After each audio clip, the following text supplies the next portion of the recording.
dagbe kpɔntɔ yɛ kpɔnkpoti axɔwɛ do te mi de tɛ ni gbe azã fɔtɔn nukun do kpɔtɔ agbewɛ sun okpe fo fɔtɔn nukun ɛnɛtɔ nuwi ami dɔn toho de nɔ gbadze mɛ nua lɔkpalɔkpa de dzɔ de sɛ lɔmɛ sɛfla lɔmɛ lɛ mina do ha mi dide mi ka lɔ yɛ do dɔ be di ɔkodo kɔntɔn mi dɔn mɛmɔ mɛgbɔ mi dɔn hunɔ gã gbagba la kpo wɛrɛ nɔ kɔn gbɔdɔ da nuwi wa toho egbe dɔn ena gbɔn fo pɛ de mira hunɔ gã gbagba la nɛ mi ga de gun. Wọ́n ń fọ́n ganji ní ẹ̀mí ọdún mi fọ́n mọ́ ní kó mi náà. Ìmọ̀ ìyẹn ń dúpẹ́ náà kúrò náà gbẹ̀rù tọ́ bẹ́ẹ̀ dé mi kọ́nà búlọ́pọ̀ tẹ́gbẹ́tẹ́gbẹ́ mi mìíràn zọ́n mi kàdó kúlọ́bọ̀ mi náà jẹ́ ayéhun tá jẹ́. Wọ́n ẹ̀ ẹ́ náà tẹ́ àdókòròkòrò mi tán mi gbẹ́tọ́ yẹ̀dàgbé pọ́ntọ́ àpótí mi pọ́nù yẹ máa dó gbẹ̀jítọ́ àkọlùwọ̀n do Royal TV tán lẹ̀ bẹ́ẹ̀ dọ̀ ń dókòròkòrò mi tán bó dọ́ mi dọ̀ dédé mi ọ̀sùn pàápàá mi oyún ẹ̀gbọ́n dédé mi kárùn tó apá mi dọ̀ kọlẹ́wà mi tán náà nù wíwá lẹ́yìn tókó tán bẹ́ẹ̀ náà gbọ̀nfò nídọ̀fọ̀ gbígbọ́n lọ mi ò jẹ̀mí mọ́ jí mi kára sọ́fọ́ mọ́ dévò de té mina ikota lɛ dzi kota lɛ kana sukpɔ te ya ɖo mina yi dzo nɔ dagbeɖagbe ɖo kura mi bɔ mina kɛnu do xɔ ɖe lɛ wo ɖo mi yɔsu kpakpa mi mɔ ɖɔ to ɖe mɛ mi ɖe be o sɛ to wɛ o tan ɖe mi ka tún kɔ di kɛrɛ o sɔmi lɛ zi o ƒenu wi tún kɔ mi ɖe mi ma ka ɖe ŋɖe lɛ te mi bɔ mi yɔsu kpakpa mi ka ɖe xɔ ɖe lɛ se ya mi mana yɔ afɔ ɖe mina ɖe ɖe hoe dɔnu wɛ ene wɛ zɔn mi tɛmɔ ka lobo ba dzo nɔ da o dɛn dɛn ɖo kpokpɔ mi bɔ mina kɛ ŋdo xɔ ɖe lɛ o wòtso mi kana wa dzo nɔ mɔ kɔtɔn dzi bona do xia mi mina se xɔta lɛ ɖo o to mɛ na mi esɔ yin xɔ ɖe lobo di ga di ya mi yɔsu kpakpa mi yɔ ɖe xɔ ɖe nu mi ɖe ne mi ɖu hoe o sɔmi sɔ ta ɖe gla dɔn wa yi kɛrɛ be mi nɔ ɖu o tɔgbo xɔ su hoe wòme hoe mi wa dɔn sɛ kpɔ yemɛ ɖe yin o nukɔtɔ titotɔ to yi ne dɔn bo kambi yɔ ɖe zuma le ne hoe lɔ xɔ na yi gbɔn ga azãtɛ dzi mi kana ɖu ɖe bɛze gbedo dzi bo ɖo ami mɛ wòle be xɔta ɖe dzi dza mi na no te lobo na yi dzo nɔ ami wi dza ne mɛ la wɔ gbɔ lo. Yẹlagbe kpɔntɔ axɔwɛ do yẹ kpɔnkpoti dagbe tán lɛ mɛdzi lɛ mi gbɔ ne mi ayi mɔ lɔ dzi tso bo azɔ lɛ kɔ ava lɔ safi yɔ kpoto dzo nɔ daho dzo nɔ ʋun akpɛ nɔ dzo nɔ de siɛ ta ŋu ko egbe tán dzɔ na gbɔn fo. Gbɛtɔ yẹlagbe kpɔntɔ Royal TV bene tán lɛ mi zɔ kuda yi bo kudo mɛ gbin pɔn wòla do gbodogɔ wọn ŋa gbàgbọ́ la o mi mana jɛ ayihun ti da lɛ dzia. Ayi ŋun ti da fɔlɔ de sɔrɔ ya mina ya o fɔlɔ taara ko kan do ko de mi zero atɛdzi ne bunamo tɔmɔ yi mina o de ba tɔrɔ mi zi. Mi bo blo pɔn de mi nɔ blo pɔn tɛ gbɛ o. Wọ́n hɛrɛ cɛ do kpɔrɔkpɔrɔ mi tɔn dide ŋdɔ gbɔn mi de ko ta lɛ mɛ da yi ŋdɔ mi dɔ zima le mi dɔnsɛ kpɔ yemɛ de tito tɔ nu kɔnɔ o wewɛ koe tɔn lɛ bo kan bi yɛ dɔ be koe da ho ne azãtɛdzi wɛ kana nɔ gan lo kana yɔ tito tɛ wɛ ka zero te na koe mɔnkɔtɔn mɛ wa se gbedo dzibo do ami mi ko mɔnkɔtɔn zɔn mɛ da ko bonu Antoine de yi nu kɔntɔ na koe mɔnkɔtɔn wɛ mi dɔnsɛ kpɔ bo yi ko mɔnkɔtɔn nu dɔn mɛ zera akɔtɛ yɔ kpoto modeste dabo akpo yɛ ko ko lɛ zi kan mɛ mi kpɔn ko dagbe mo do to ko mɔnkɔtɔn mo ka kpɔn yɛ de tɔn filɛ lɛ. Tito mi náà lé mi náà tó kweta lọ́la jẹ́ ẹ̀ kwe yọ mẹ lọ ẹ̀ka àsàn lọ́wọ́ àjẹ́ jí bó máa lọ́ ẹ̀fẹ́ wò àmọ́ mi dé wò téèdì mi ó lè mi ó kọ́ gbà káàbọ̀ kọ́ lọ́wọ́ yà gàbí mi lè wò kọ́ mẹ́ gbà ló wò kọ́ mẹ́ lè níyàn àtúnṣe sáyẹ mi lè kọ́ nu wò kọ́ mẹ́ kọ́ nu àtún gbà bọ́ file magasin file tiɛ tɛ an bɛ nin dɔ mi zɔ do po gbadew bo zɔ biro de mɛ tiɛ tɛ an nɔ olu gba gɔna o cg te lɔ sin ma le fɛnɛ bɔn mi le n de yovo yɔrɔ fo la jɛ mi an kun tɔ da ko de an kun ma yɔrɔ yan kun to bɔ to lɔ an nuvu gbla la o machine de lɔ kun tɔ wa fɛnɛ mo an kun n'a ye bɔn ema yin seje lɔ kɛlɛ la zan to lɔ mɛ bina lɔ mɔ sinbo zan mi abɛ o bɛ ko lɔ nu wiwa lɛ na bɛ de asan ko nukun awo gɔ de de janvier mɛ ne mi du janvier premier janvier ayi ko do asan ko nukun awo gɔ yɛ dɔn wi mi abɛ nu wiwa lɛ bɔn asan da ko lɔ ɛna yin asan ko atɔn nukun do kpo gɔ wɛyin du 22 janvier au 26 janvier. Donc c'est le 26 janvier le grand jour. À Zandako, de 10 millions de dollars, mais ça, nous, ouais, 26 janvier, là, de CG2.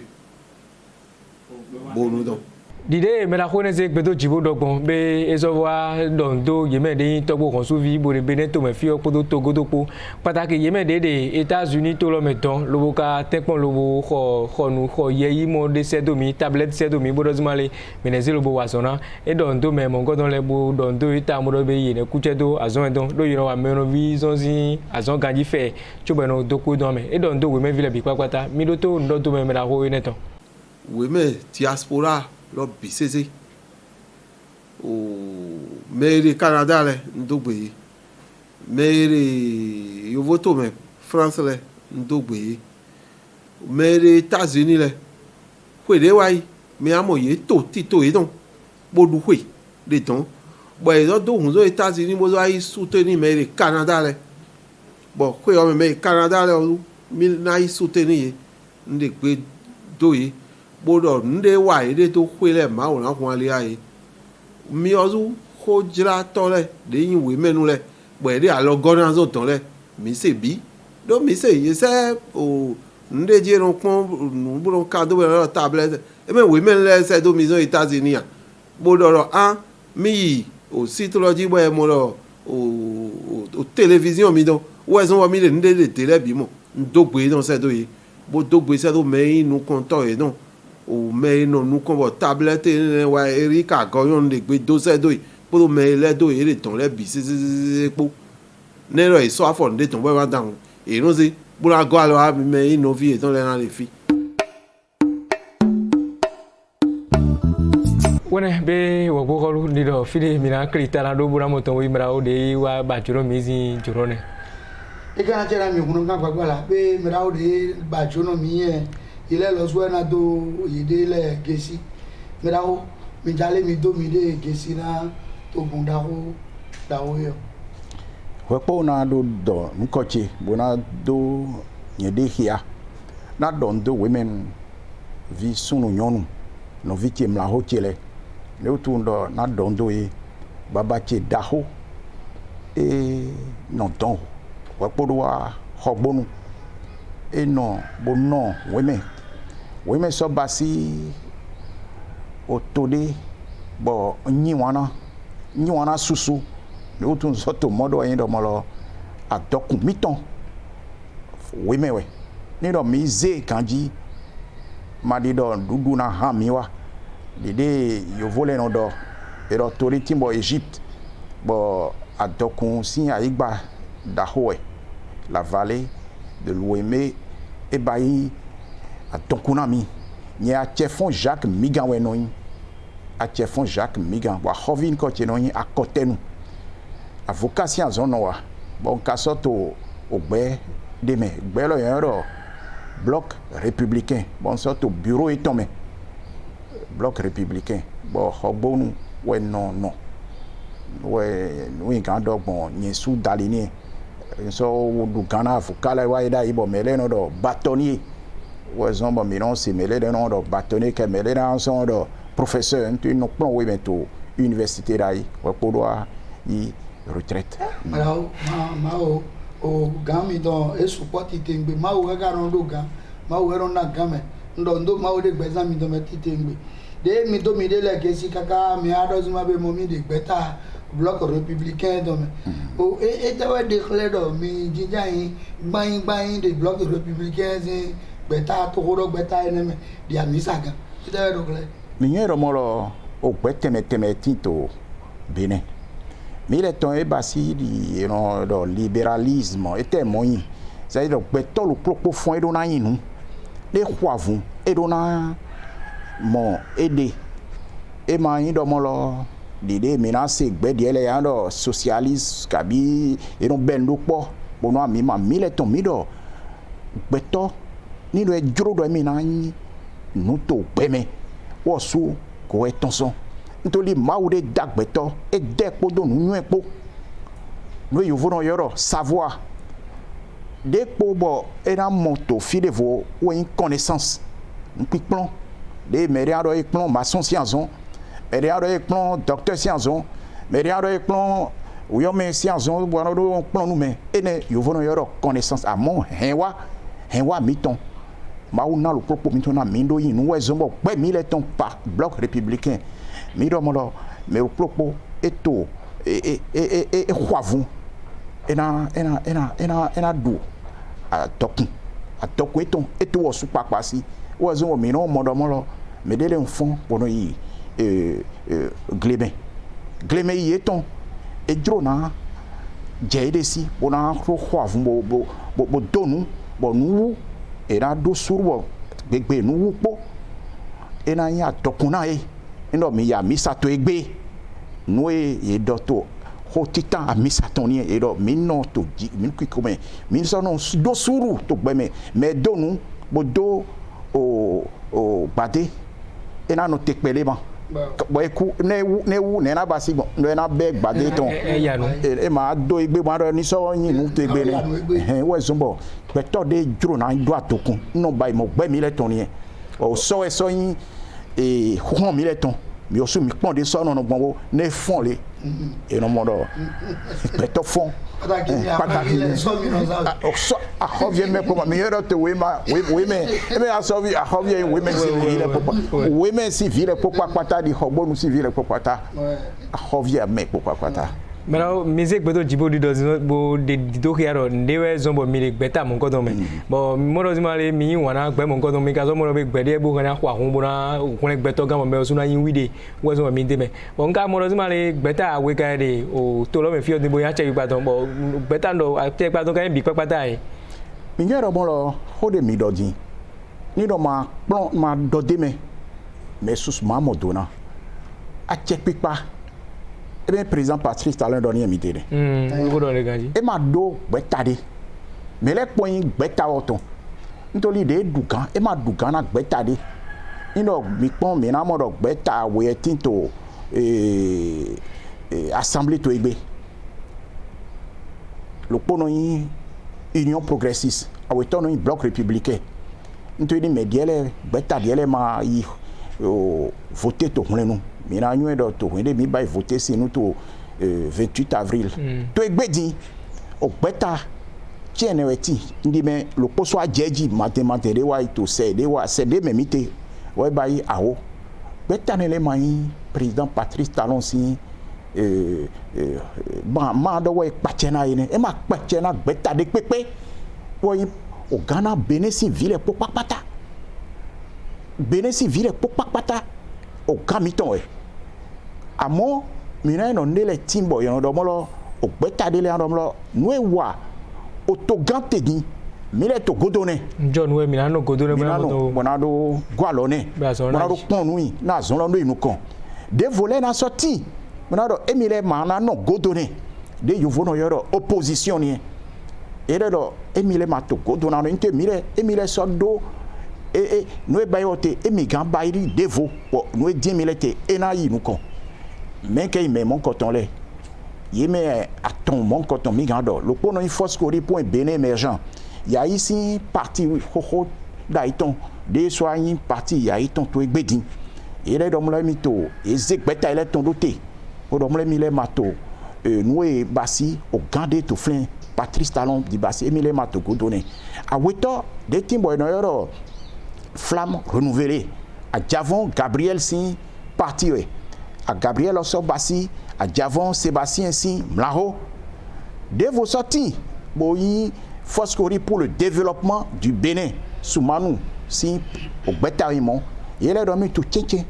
et mileto et matopodo au togampo amon ni nomlo de milera basi bona Bénin ni nyon et mileton et no yoro opposition constructive na mini tempon bo gwalona e bay dagbe emina do e so wa nyanya emina so do emi ka so do e wa nyanya emina do de grand basi bon na nyon bon de pole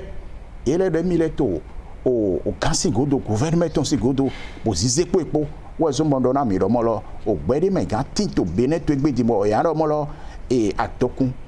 président Patrice Towe amon wo to Ghana gbele po papata ntoli de o semiton do bonien o se mito ma dodo molo awa ganji anado zegbeta de lote dide mina frito hunenu par exemple Soglo e do molo ni do mede ma wa o gbe mi tome o peta mi tome de yovo no do me de ma marigo e ma monde kabi kereku e o sutekpon posé bef doté to hlenu mi sofli yayi créé o so zeton doté wo ero ni do manu gbe mi to me o président Patrice Romolo e mai mogba no e 10 000 été na otonignon amo tonignon me poni no po me den manu firebo do molo otomanye mi tomblo na mi no po ntoli président Patrice Talon bay mede ni do me manu na donné wani toton dagbe toton eni nous comptons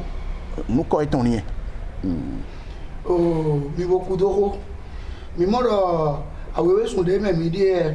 azan to cha tonto de wa ye o gbeta o soton mi wa hovile don bloc républicain lo ye jinja yin pe do po si ayi jijo e dewe mi o to vile zo mo fan ya jijo de jijo ene me mi so kan pere do apa ene pe na mi mi no po to sunde wa yi to azan ton photon nous kun le 16 octobre était au mission mina modom ni no ezegbedote eno ajehwede no eno note dede mele no dodom no nyona me tue no kanfa e me do no nyona we gin ado mo minito yibo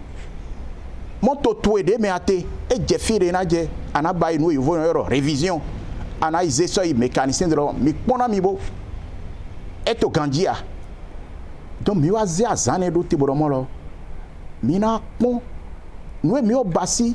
on est bon mi zegbe mi ton do te to paraku to 8 décembre 2018 kakawa je hueme e bi bai hueropo etewe mi bai to hueropo ne me et na nle yi bon au sein des élèves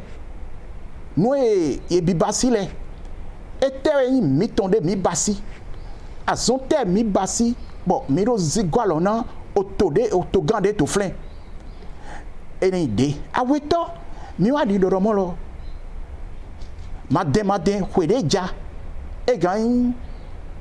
o hwelo no mi bieme e gan o soiton to hweloton masni kabie so gan soit tonto menie gouvernement no do mina so basi voter lopo bona rosé yo meno no o komele de no ro conseiller le no e mito afolo na zegbon na mina basi gbon we soute mina hon ene le po e mi dido mi le sudilo na miteto ayigba lo klopoji to ko miton le me azonte we mi osuwa na mi basi azon lo gbon ya menu e so agolo na mi men le so ton son fire vo so agolo na mi bo so je miji nu susu mi pon mi kan ro gbe mi le ton me su to gbe mi ton me be to awewe titan we yo po le jajale yesu ni ro ina doto o to mi ton me to egbe din ro gbe teme we gbe tos yo po le sute ya mi le we aweto nyonu so su to mi me na mi na basina ya miton le asi miton le nyonu vi miton le no vi miton nyonu le na yosu ye na no yinu kon boy ma yin do mo lo e na ya sikpon bono to viji pon o to ho yosu ni adoga mi ka yin do mo lo nyonu le ni do ebize nde na nyonu azon wi wa eton e no yinu kon huko sunu le e no yinu kon mi le no vesi no mo lo mi le we e o nyonu die sunu die ye no po e no yinu kon amoni no mi usunu le mi sekpo iya mi ton le asi mi ton le bo do hopo epo e no mo ayoro na mi eneme mi le desonto gba mi to me do mo lo mi ni so pon yosu bo gwalo na ni o kanto fi teme to o wedo ti nu come o to gouvernement me o to assemblée o fi de pepe de ete mi dro do mo lo nyonu le ni su eneme we hunde eze au sein yoyo de tonto sein da holome de voter to 1er novembre boy réviser mi do mo na ni basi to assemblée de me na basi to 23 et to 2023 oui attend de nawa bientôt oui attend de nawa mi dro do nyonu le ni su deme e ka yin susu au sein da ho pepete lo e do mo to oui et to au taux de Tito Bénin bon une circonscription mi no mi na voté mi do 24 au Konoukou né ouais une 24 circonscription mi yo bien dans mo to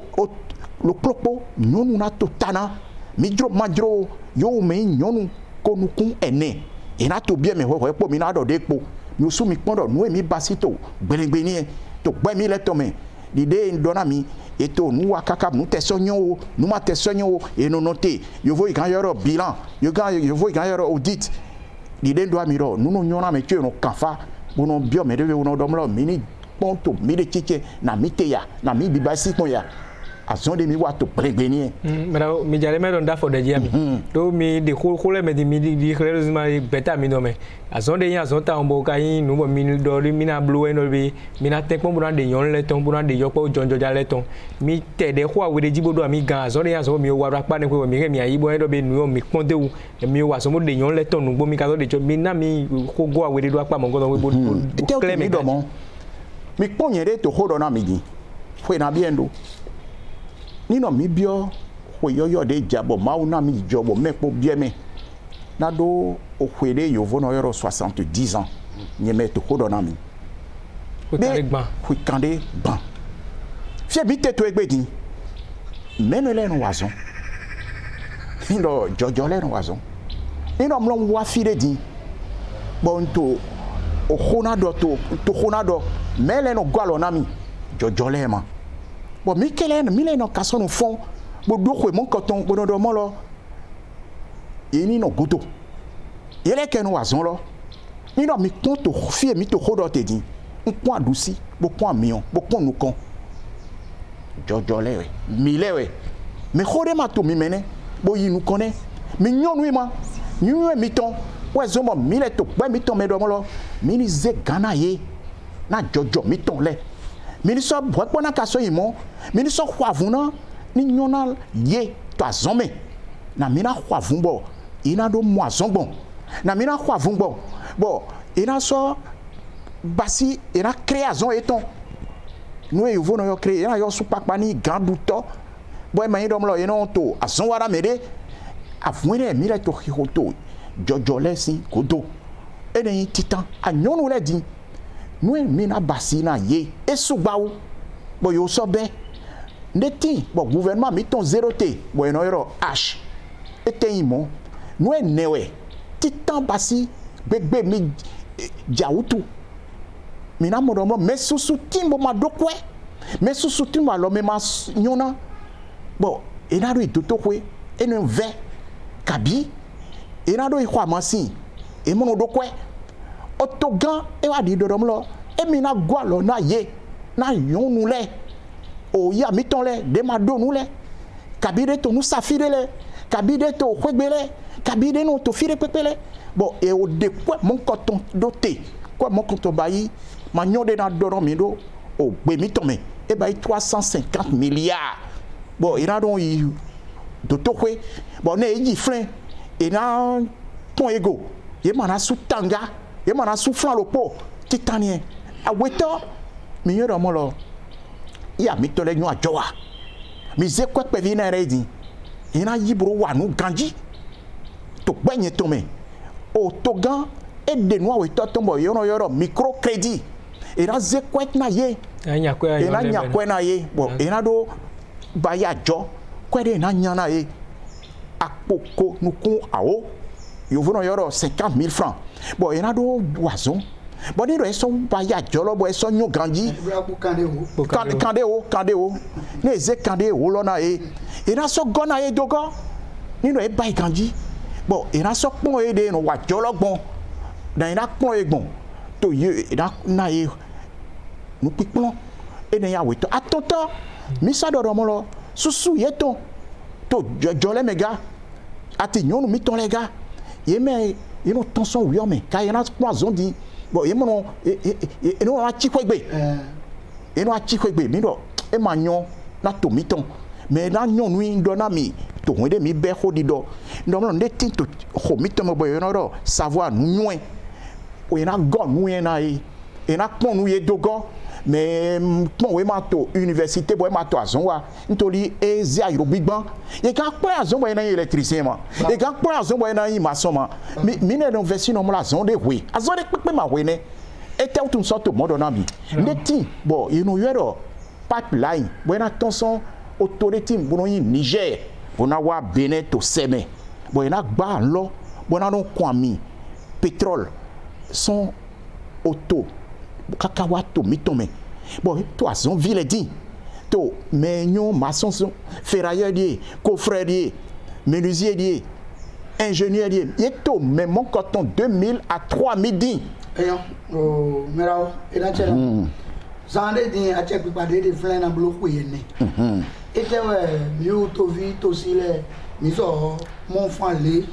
o na do zuma be mo de bloku yene lo e widi bo pe do po de epo etejiwe mi so wa jinjo bo na do nukun do pe do po de epo na check pipade flen din be nu lewe mi na do nukun ga mi so do ko pe do flen mi ino mi bioto mi ton me to egbedi ino mi o ton son to lo me bo ba yi hwe aton ke hwe ne mi do hwe ne din ina yin bo to gan loji bo mi go ato mi ton me mi na cambio mi re do mo lo Benin si to me jan oya mi na cambio mi re do mo lo o to mi ton me de no yo Benin jan oya dide e do to mi sa to egbe bo Jean-Baptiste eze dévier ton le klamboro ini cambio Jésus do mo lo wo yi me de no te pon ete ya kai me re vo so jaya ete Jésus do na e do no mi to mimo bo nous comptons to nous kumo to kuno to trosé betole to fifon mi donné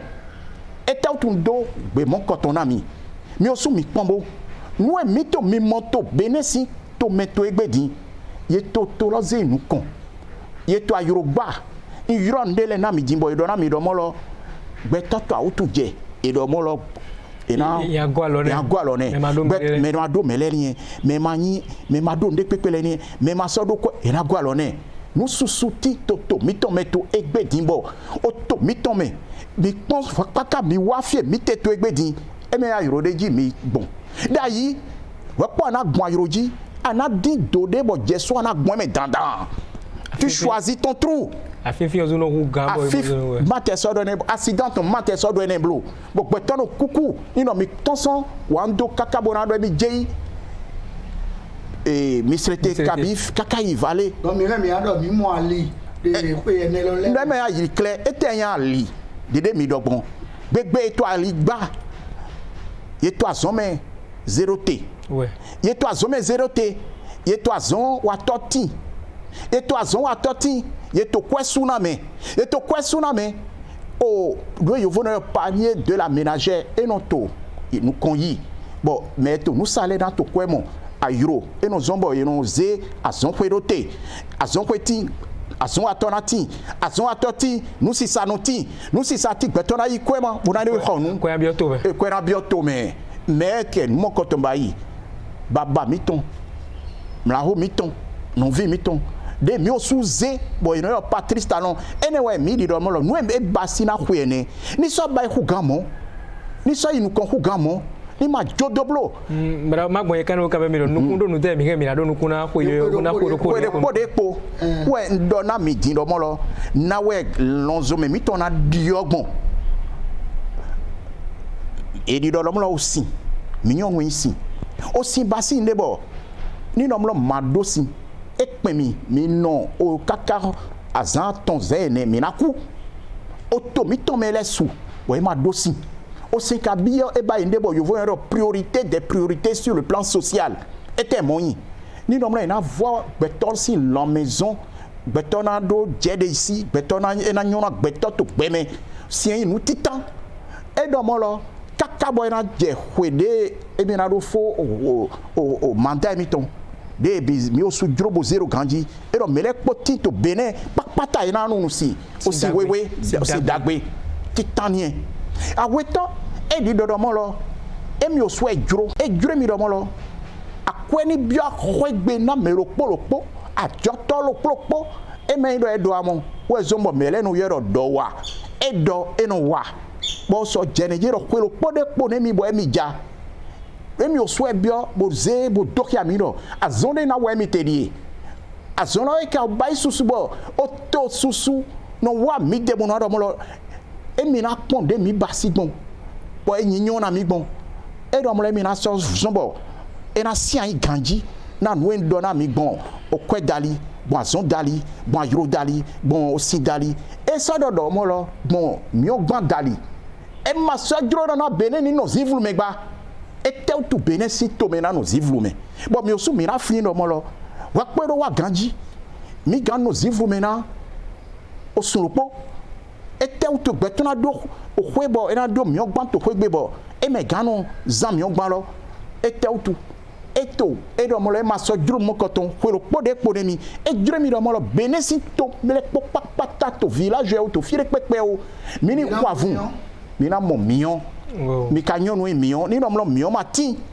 azoma igai nu kon no su kwa ngble bara e atia mi kudo ko kudo nu kunu mo je nu mena me magbo ye ka me bo cambio mi do mi le o gan hwedo to hwezon mi klon mi ka o de to me fini asa o je mi amuro asa yo de wa idikre ye wa dalo saint dodo de beneto don hwezon mi ga klon ko se ko ne o na ni ka bo bla de bla blo ko igbanu godon e ka dalo lobo lile alo pare nu yo te mi ka do ko go te mi ka do bona na me bena nu kunu mo je nu me de apa mo godon we pe di do e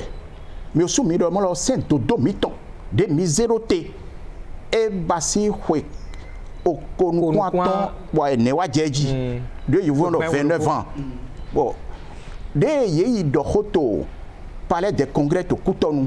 ye o parti le clopo de tinto Bénin bon yeze o sendo o se modonale ye me tiene a mo tianton yo anu po bo do mo lo e dure mi do mo lo nu e joto bon e bai voter si wa to 28 avril de wayi wa vunti bon lu susu jo bo gbeto ye khogbeto ye ba deton e dure ni mi do mo lo fifa ni wa to me na mi ni lezun lopo amo wepo mi na yin lopo e dure mi do mo lo enize au sein de l'étimbo au sein l'on c'est les mesures d'apaisement et do mo lo au sein des zombo au gbenoti parti noti e ni vobasi au sein de nos zombo e do no y voter les e dure do mo lo e dure mi le do mo lo voter miton de tinto benele moi sono to fifon kwelo popo no to voter blo nte gbegbe bi voter to kwelo pome milliards no deton e gamba iko mi bayi lo poto kweme mi na bayi de voto kwereja bona so bayi to kwea to 2021 bo de bayi bo kaka bo len bo bo bayi calculer ton iro kwelo subawo eneme we descendre mo lo e jedo mini de kwelo poto lo poto mo voter le pono no po we pona kaimo et donc on a dalo au sein de dologo bona vojirado et teutu intoli we pon mo kotona bibasi yo mei de menule ndo miendo voter eton au mandat eton et na vote 2023 mina modo yo mei conseiller le kakaboyi mele vivo eton o kwere jawe bon président wo vivo eton 2021 et wa no po me po no po nyeson to ten lo me bon mi do mo lo ejuro mi do minize azan lo po azan de eze o kwere eze e bayi 2026 e nemewe e desombo do bayi o saint dodolo ye ka basi saint dodolo mina modo nu susu e bien me e ten lo le ye do beso gbe e maso no me de e dohwe bon me de hume e ma do ni hume ne tita aweto e do nyonu le e ni no to assemblée yeni surtout flin à tonton mi bien dans mon lo yewu ben no jajole bono fito si kwele boy no détourner dire yon do bon mi no maso djulu mon kotomba e djulu mi do mon lo beson din enize hwede bon eno to mecho eno ya coup des comptes na hwe mon coton ni je edesi bono do hulo bo ma sono dibuna otogan bo ma sono dibuna me demele e zero te bodo yini to ason wa bo to kwele cho eyo be meraho ekana channel mi titengbe bo wede vonu di mi re mi na ilo mi lero o bloc républicain sande di so mi les na joji jana be na to pon la ganle podo to pon la ville sin ganle po et mi le mi so do nukun de bloc républicain mais de to pon la vie o kande gban atonu kunwe loleme o mi ado jire do be o bloc républicain ina do to pon la vie gan bon flan le bi se patapata kabi ne mi le do ete mi aso do nuku avunde mile na ho mi do mo lo ndona mi ro ogbeta de tinto egbe di mo yo parti yebe awo mi dro na nuko mi dro na du me gbon to mi ton susume e dro mi do mo lo ino de yovo no yo 77 bon mi do kande bon awo so ajeji kande gban aton e dro mi le bon mi na so ho avun ene bon mi o so be avun lo e me do mi na ho mi o be avun lo mi na ze ni do ya o dawe mi na ze dato yo me to avuna hopo mi le posi ndo mi do hu mo nkoton ndo na mi ro mo lo to gbe mi le ton me jojo lo we deme nyonu le we deme e mayi medina no ho ton me mo do mo lo mi baile mi o yi don mi do mi na be poplepo ni do bonu e mi na ze ni do dangbo e minaze ni na jonwe minaze mi agege minaze mi dro naze ni no paraku e dro mi le do mi ni be koklepo mi be ni do maka gan be koklepo amo mi na be madame zado awi ah de dro mi le do bo mi do no do je pe no wa ah mi dego avueton mi na hobo mi na dohia oto mi ton do mo lo mi peji ona era te ado kolo mi do mi gbavi no kono kwe Royal TV mejo melen don to pour me do mi do mi ne kudo o yara gbe pinpon be mi osu pa mi mo do be mara o de po mi po de fie ne no zimale gamezon we ya hopo ko me ne friend po be na de tombo na tuntun hoko e mi osu pa mi na mo nukun je leme do ne do lo ma do nukun to de we e mo de viton me da ko ne adogbo ero azon de wa de be ero zimale so mi de jade mi na be jopo asin po bi papata me da ko go den ko go clean no mi ado mi amoto klita no wa te to mi do pe na ma o me le mo janu wa gbe bo do mo lo emi le pe nu jine do hoda mi di ma wo emi go emi no tedo mi dondo tovi nyonu tovi sunu we menu le ton bo so do na e do mo lo hoden do ye wen to hodo na susu to dangbo e o to ajonwe o to bonu e o agege o mi srete o fire pepe eni je godona gbede no ero bloc républicain nyono tun to modana e ntoli avun de no hobo dagbe no ton minyo avun lo ko mi so to hiho mi so to pe dona susu ye ton to we mesi kame bo to di do mo lo gbe mi le ton wen gbe bloc républicain to ndo do e bo so do ndo to ga mi ton na zone de wa ete ni no mo lo we ma ba mo ko to nyeme gan to hodo to egbe ne ete be mo ya do mo lo ete bibasi dona mi do afido mero yin e ma monukun ne ma monukun beto na so to dido to apeton na nu e mo mi tele mi anyo ro mo lo eri dope na to gan Patrice Talon bo dope na women nu vi nyon nu sunu de bio bloc républicain mo so do mo lo o pe mi le ton bloc républicain we o to gan de so to women le akoma we o benu e problème o Felice Hunkanie o Lazare o Yesu mi osu mama do ma nyo mere na yoro mere ma yoro ni ma ni na ejijo na eni vo women kan ni women ni nu kan but women ni lesun women nu lesun fide mi no de atokunte de yovo no l'agriculture na to gani vo women jrado na mi ntoli mi vo jrado na mi mi osu mi na mode women na diogbon e dro mi le do women ni dio women na so dio na dagbe women nu vi sunu poto benesi vi sunu po e na so mo no do tegbe do mo lo atokun beneton women wete to vi to si yara gbe ponto gbaju nu penu waya la ho wen do don le akida mo do apara ki wo to de zanpa akida na iko mi ma do ami tegbe do bibe nu wiwa yodon devo de mi na no mo ti le bi na no nu wiwa e si en bo je un bo je kan gbe mera ko wezo ato da ko ni we mi yidete so deja ngana so fodo ami garu pro mera wezo ato yo bloc républicain me wede to ko rogbe ta de me de ni so deja ni ejuro ma o de mera yo do yo fidi yin do apade e pele ozu ye ma na pi be mi gade mi mo bo gade sise mi ja mi de sise na mejele be mi ne bo zete don poser sur le méromo les gars en tient tombé mais dans soit appris et là tiens Ok. Merci bien. Merci beaucoup. Oui.